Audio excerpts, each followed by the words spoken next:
Assalamualaikum teman-teman. Kali ini saya akan membahas materi mengenai pelestarian hewan dan tumbuhan. Sebelum menyaksikan, jangan lupa share buat teman-teman kalian yang membutuhkan agar bermanfaat bagi orang lain. Jangan lupa subscribe ya. Oke, kita mulai pembahasannya. Atau kepunahan pada hewan dan tumbuhan, yaitu menurunnya jumlah maupun populasi hewan serta tumbuhan pada ekosistem alam. Penyebab kelangkaan atau kepunahan pada hewan dan tumbuhan adalah karena faktor alam dan faktor manusia. Faktor alam yang menyebabkan kelangkaan pada hewan dan tumbuhan adalah bencana alam. Misalnya, gunung meletus, kemudian banjir, kebakaran hutan karena banyak titik api, serta terjadinya tanah longsor. Yang kedua, penyebabnya adalah perkembangbiakan pada hewan maupun tumbuhan yang sangat lambat. Artinya, untuk melakukan perkembangbiakan membutuhkan waktu yang lama dan anakan atau keturunan yang dihasilkannya pun dalam jumlah sedikit. Kita lanjutkan faktor yang kedua, yaitu faktor manusia.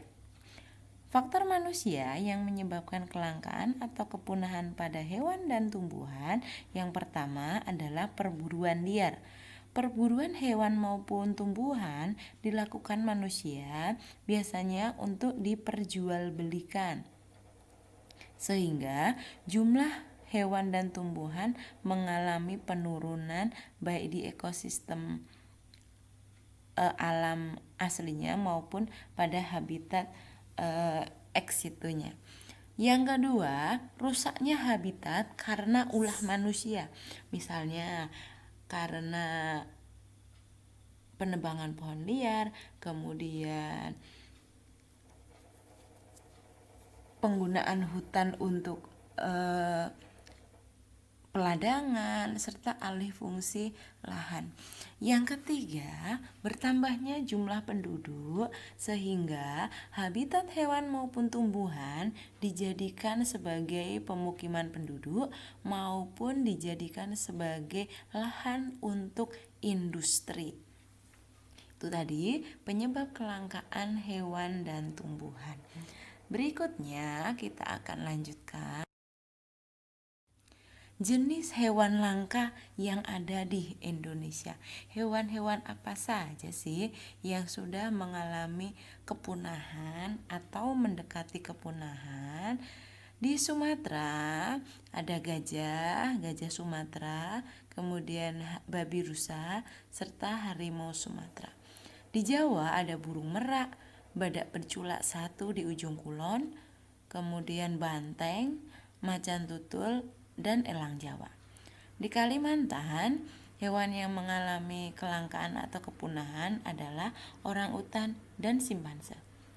Di Sulawesi, ada maleo, rangkong, dan anoa yang sudah mengalami penurunan jumlahnya. Di Bali, hewan yang sudah mengalami kelangkaan sebagai ikon Bali adalah jalak Bali. Di NTT ada hewan purba yang masih bertahan sampai saat ini, namun jumlahnya sudah mendekati kepunahan, yaitu komodo. Yang di Papua ada cendrawasih dan koala. Itu tadi hewan langka yang ada di Indonesia. Berikutnya kita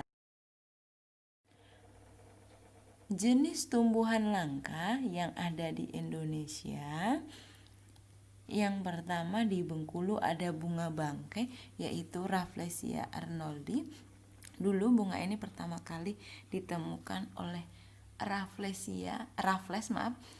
kala itu sebagai gubernur jenderal Inggris yang menjajah Indonesia bersama rekannya, yaitu Arnoldi. Di Jawa ada bunga wijaya kusuma dan bunga kantil yang sudah mengalami kelangkaan atau jumlahnya sudah menurun.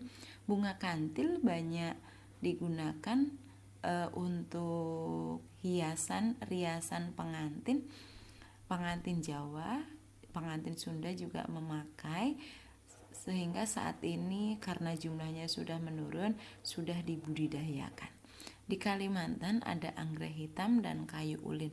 Kayu ulin adalah sebutan lain untuk kayu besi, yaitu kayu yang tahan terhadap rayap. Dia tahan terhadap rayap, tidak mudah lapuk. Ketika dimasukkan atau disimpan dalam air semakin lama, maka dia akan semakin kuat.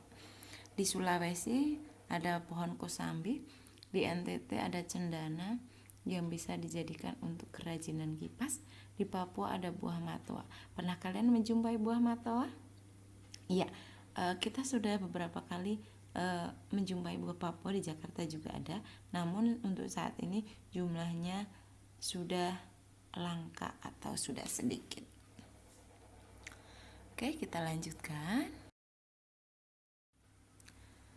Bagaimana caranya untuk melestarikan hewan-hewan yang sudah mendekati kepunahan agar tidak hilang dari muka bumi ini? Caranya ada 4 cara. Yang pertama adalah mendirikan Suaka Margasatwa.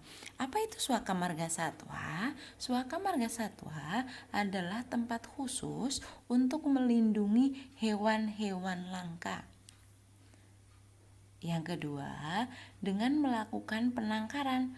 Penangkaran adalah mengembangbiakan hewan di luar habitat aslinya. Contoh, buaya adalah contoh hewan yang sering dimanfaatkan bagian kulitnya oleh manusia untuk membuat berbagai jenis kerajinan, misalnya sabuk, kemudian sepatu, maupun tas.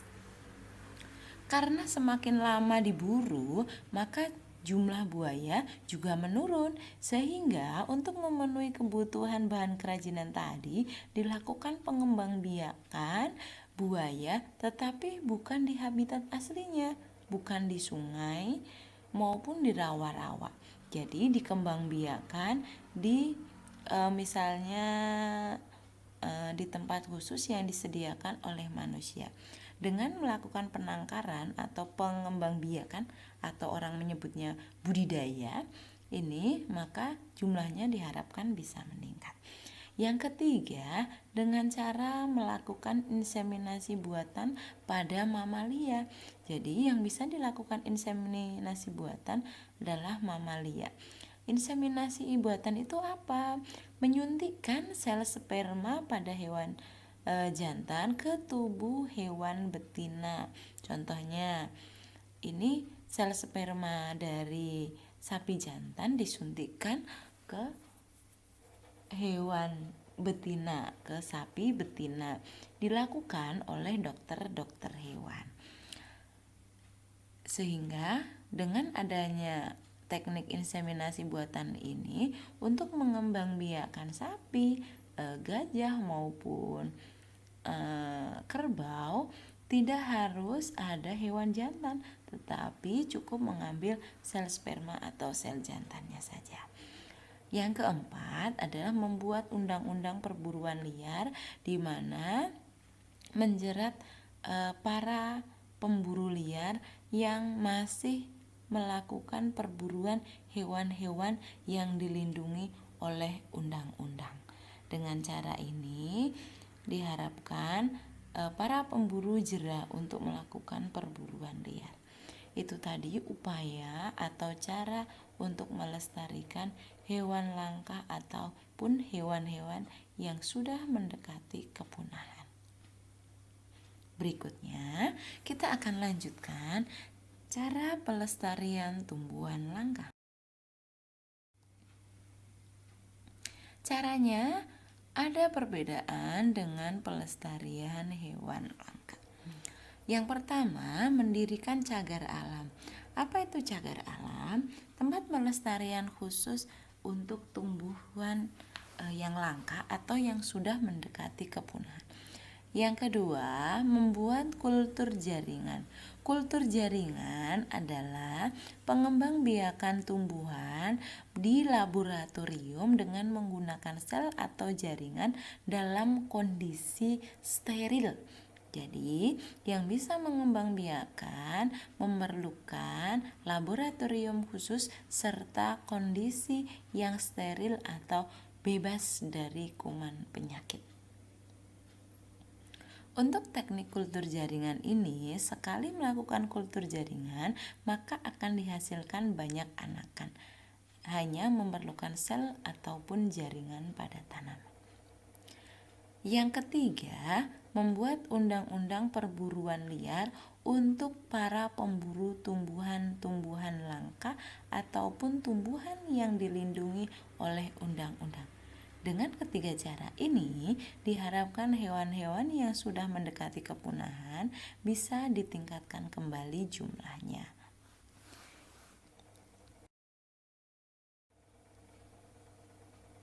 Berikutnya, kita akan lihat taman nasional di Indonesia. Yang pertama, Taman Nasional Gunung Leuser di Aceh. Taman nasional ini merupakan tempat pelestarian hewan langka maupun tanah serta air di dalamnya. Gunung Leuser ada di Aceh, melindungi babi rusa. Kemudian Taman Nasional Waikambas di Lampung, melindungi gajah Sumatera. Kemudian Ujung Kulon Jawa Barat, melindungi badak bercula 1. Di Baluran Jawa Timur, melindungi banteng. Taman Nasional Tanjung Puting di Kalimantan Timur untuk melindungi orangutan. Di Pulau Komodo, dilindungi komodo, tepatnya di Provinsi Nusa Tenggara Timur. Itu tadi taman nasional beberapa yang ada di Indonesia. Oke, itu tadi pembahasan materinya. Mudah-mudahan bisa dipahami dengan baik. Jika masih belum jelas, belum bisa dipahami, silahkan diputar ulang, simak dengan baik-baik, pahami, dan kita berikan tindak lanjut. Sayangi hewan dan tumbuhan yang ada di sekitar kita, layaknya mereka seperti teman-teman kita yang saling mendukung, saling membutuhkan dalam kehidupan ini. Oke, demikian tadi. Terima kasih atas perhatiannya. Ada banyak kekurangan, mohon dimaafkan. Sampai jumpa pada materi berikutnya.